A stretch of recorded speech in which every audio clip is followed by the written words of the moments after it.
the patterns which are restricting wealth. First, few basic things. Wealth is not something outside from you. It is extension of what is you. Please understand. You go on accumulating something in your life. If you are conscious, organized, you accumulate wealth. Otherwise, you accumulate poverty. But you go on accumulating something. Please understand, you cannot be in between. You can't say, no, neither I am progressing, nor I am losing. No. Either you are progressing or you are losing. Means, either you accumulate wealth or you accumulate poverty. Accumulation is your life.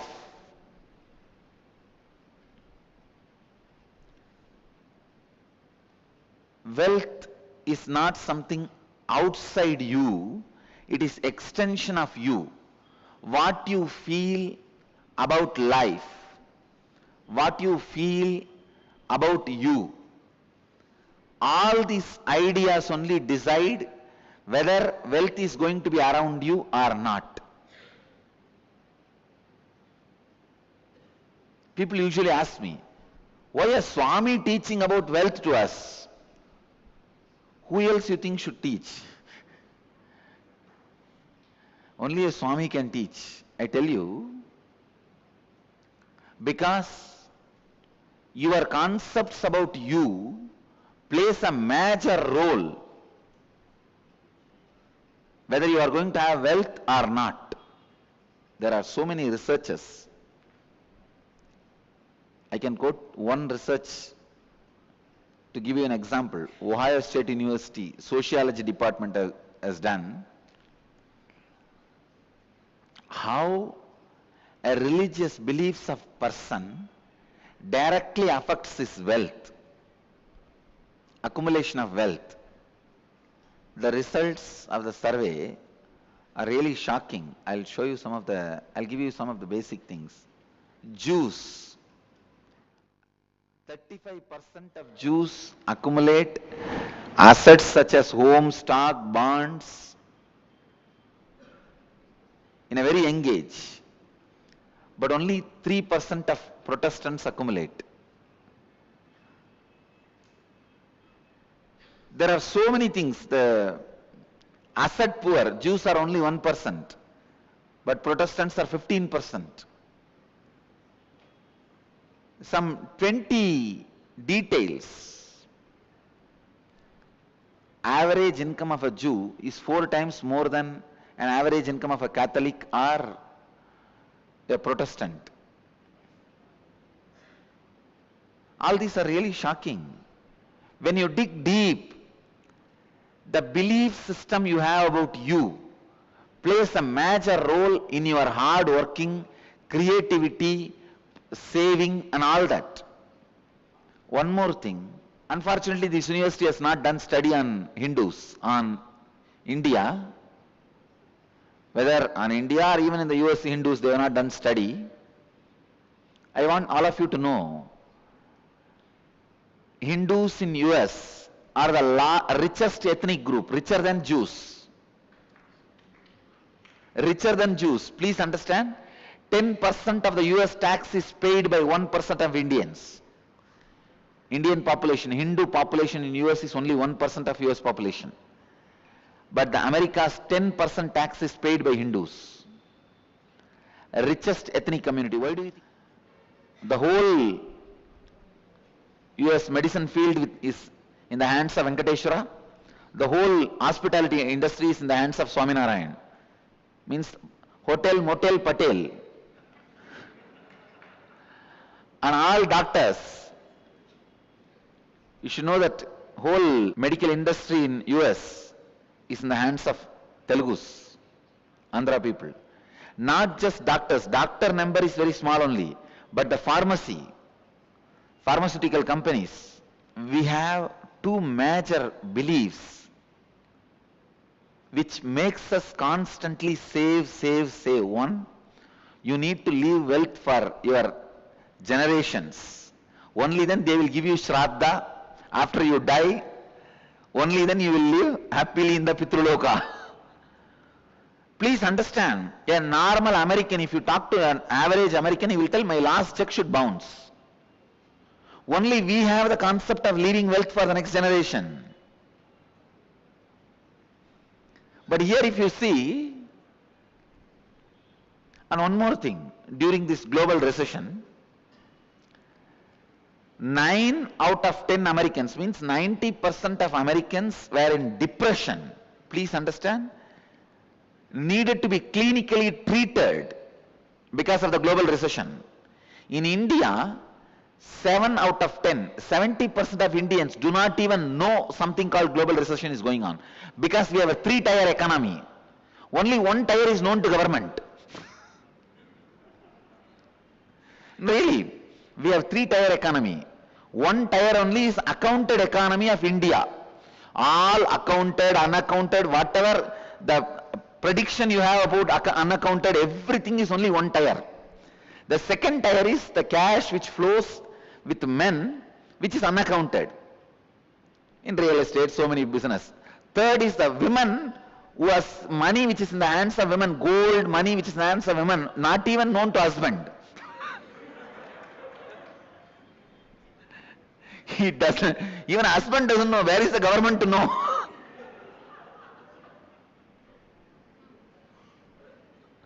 We have a 3-tier economy. That is why the global recession could not touch India. Because all recession can happen only in 1 tier. This 2 tier is completely unaccounted. Anyhow,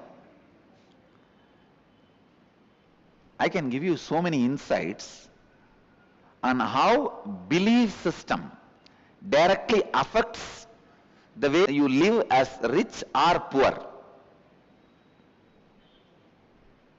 Now, basically I want you to understand, if you are not attracting wealth around you, if you are living in a consciousness not enough, there is something seriously wrong with your being.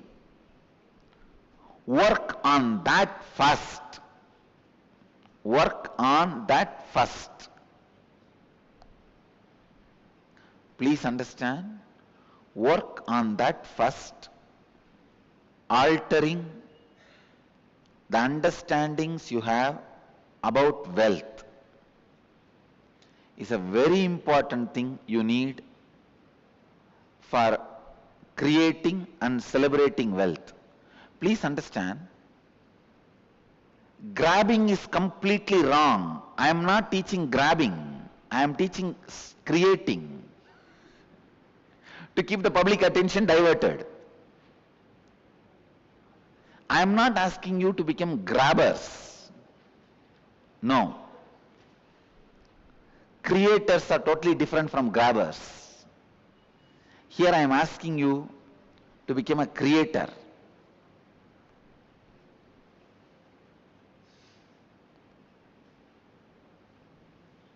Wealth is not just money and gold alone. It is a space in which you feel abundance. I am not saying without money and gold start feeling abundance. Have enough and have the space enough, both. Have enough, have the space enough, have both.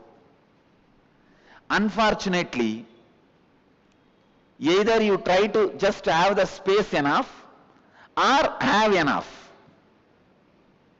and you are stuck. Having enough and having the space enough.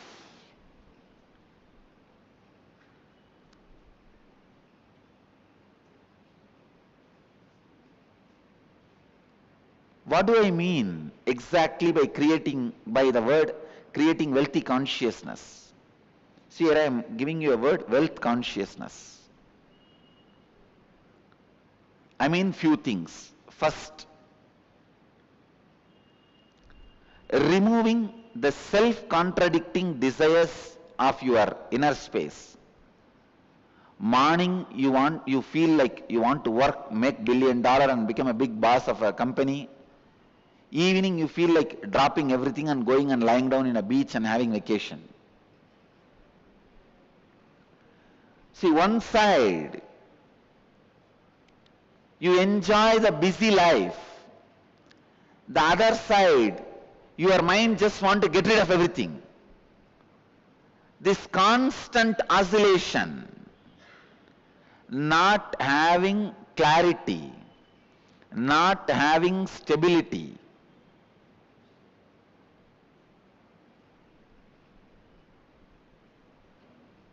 continuously not having stability makes you lose faith on you.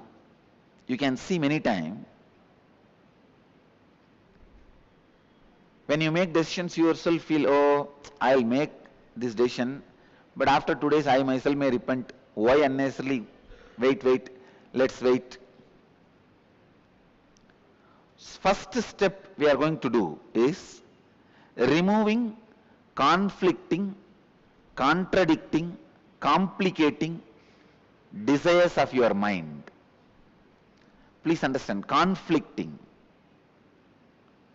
means morning you want to do one thing, evening you want to do something completely opposite. That is conflict. Second, contradicting. Even in one statement you contradict yourself. I have seen sometimes people come and tell me, my headache should get cured. The more and more number of times you tell, my headache should get cured, my headache should get cured, you are strengthening your headache inside. Because any word repeated more and more number of times inside is going to become strong inside. When you say more and more number of times, my headache should get cured, my headache should get cured, I should get rid of headache, what happens? Headache becomes more stronger in you. More number of times you remember the headache. Many times you strengthen your enemy inside you by repeating him in you.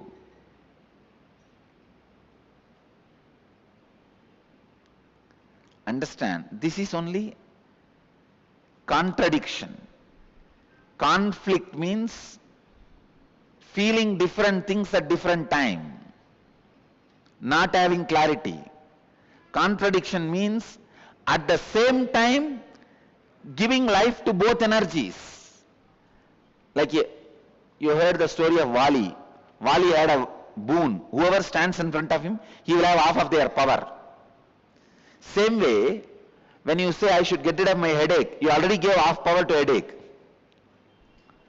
Instead, you should be repeating the word, I should become healthy.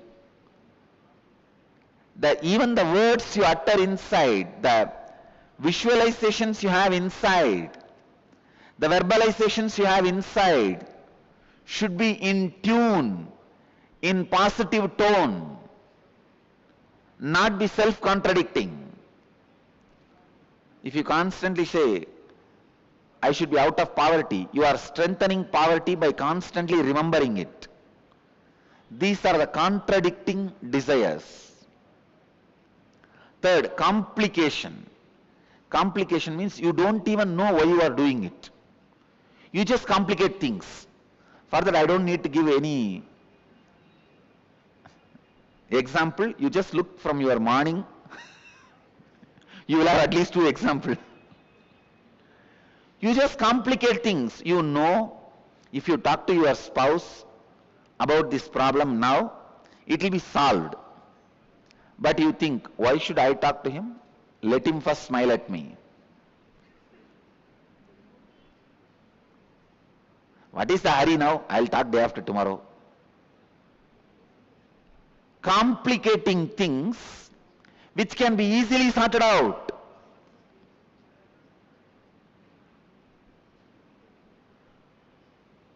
Many of your desires, your movements, your actions, you complicate. Because you have a prejudice, it cannot be solved. All of you understand?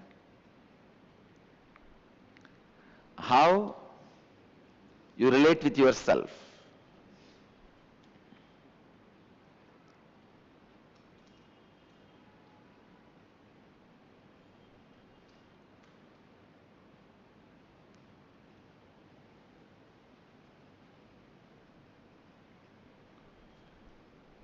Conflicting, contradicting, complicating the desires.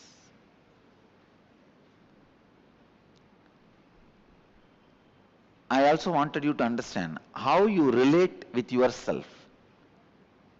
In two ways you relate with yourself. First, the lower identity or the lower ideas you carry about you, or the higher identity, higher ideas you carry about you. If I have to give an example, very small things sometimes you feel, no, I cannot walk 3 floors and go to my office. So I don't want that job. Sometimes very small things, you complicate it so much and you really believe it is a big problem. I am giving you one example. But look inside. You will see hundreds of examples where such a small thing, because of the lower ideas you carry about you, and same way sometimes you carry very high ideas about you, and very difficult things, very difficult for others, you finish it so easily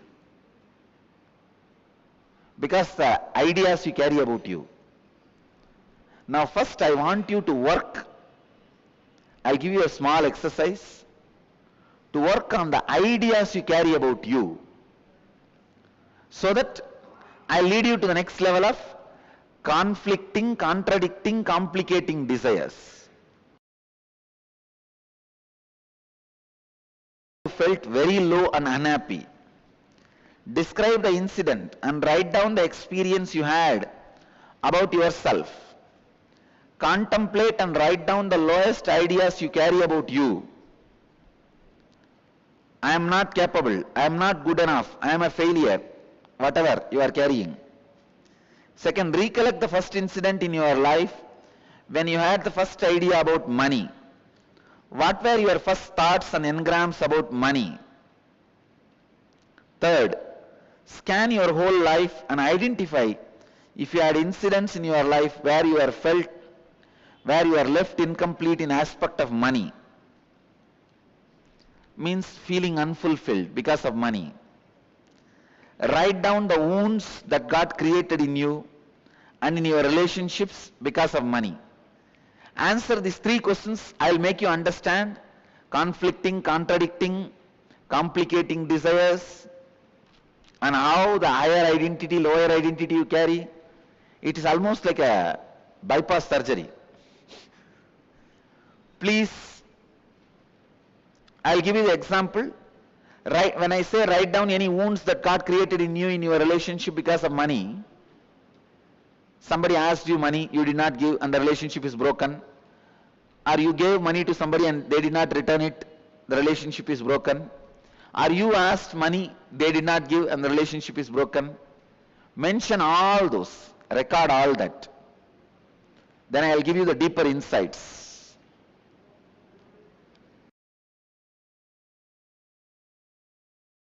First step, please understand. Stand, legs wide apart, at least 2 feet gap between the legs. Let me completely give the instruction, then you can do. Inhale as slowly as possible. When you finished inhaling, hold as long as possible. Then exhale as slowly as possible. After completely exhaling, hold as long as possible your lungs empty. Inhaling as slowly as possible, holding as long as possible, exhaling as slowly as possible, holding the lungs empty as long as possible. All 4 actions slowly as long as possible. This is the first step.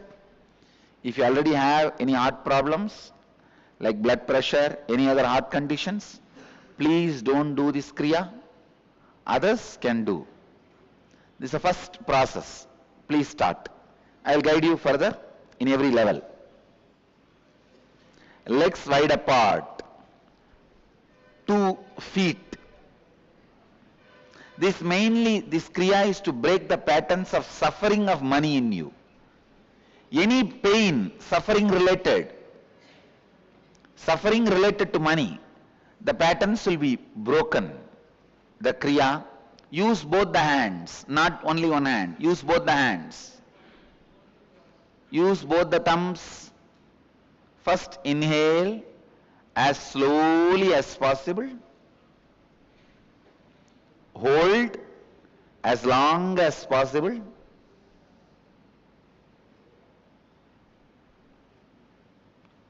Exhale as slowly as possible. Hold the lungs empty without inhaling as long as possible. Do this continuously. Repeat the same cycle continuously. Intensely awakened. Let the energy fill you all. Let all the conflicting, contradicting, complicating desire patterns be destroyed in you all. Let you all create wealthy consciousness, rich inner space. Bring your awareness to the breath. Relax completely in unclutched space, not connecting the thoughts and emotions flowing in you and giving life to it is unclutching.